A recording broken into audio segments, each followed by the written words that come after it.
جی معزز سامعین کرام، السلام علیکم۔ آج علامہ اقبال کی ایک مشہور نظم نوائے مزدور کے تعارف کے ساتھ آپ کی خدمت میں حاضر ہیں۔ یہ نظم ان کے مجموعہ کلام پیام مشرق میں شامل ہے، اور اس ولولہ انگیز نظم میں علامہ اقبال نے غریب مزدور طبقے کے جذبات کی بھرپور ترجمانی کرنے کی کوشش کی ہے، اور جس سے یہ حقیقت بھی ہمارے سامنے عیاں ہوتی ہے کہ اقبال کے دل میں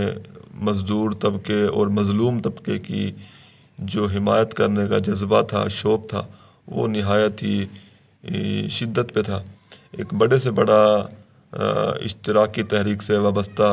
ادیب بھی اس سے بڑھ کر کسی بھی مزدور کی حمایت نہیں کر سکتا۔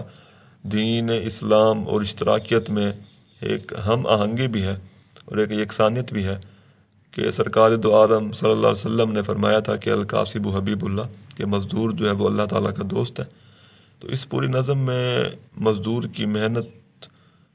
اور اس کی عظمت کو علامہ اقبال نے سلام پیش کیا ہے، خراج تحسین پیش کیا ہے، اور یہ مزدور ہی ہے جس کی باعث دنیا میں ہمیں شان و شوکت اور ترقی کے آثار نظر آتے ہیں کہ مزدور دن رات محنت کرتے ہیں، سکون اور سہولیات دوسرے لوگ حاصل کرتے ہیں۔ مزدور کی جفاکشی کی وجہ سے ہی دنیا کے سرمایہ دار رؤساء اور امراؤں کے چہرے پر ہمیں ایک رونق اور بے فکری نظر آتی ہے۔ اس نظم میں مزدور دوسرے مزدوروں کو اتحاد، دعوت فکر اور پیغام عمل دیتا ہے کہ آؤ ہم دنیا کے بادشاہوں سے اپنا انتقام لیں اور اشتراکی نظام کی جڑیں اور بنیادیں جو ہیں وہ مضبوط کریں۔ آخر تم کب تک سرمایہ داری نظام کی غلامی کرتے رہو گے اور اپنے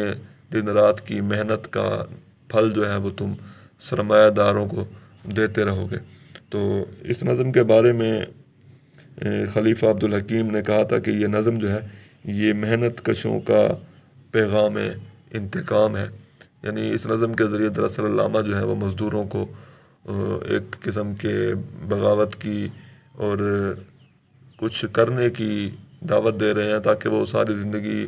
دوسروں کے محتاج نہ رہیں، بلکہ وہ محنت کریں تو ان کو ان کا حق جو ہے وہ بھی دیا جائے۔ شکریہ۔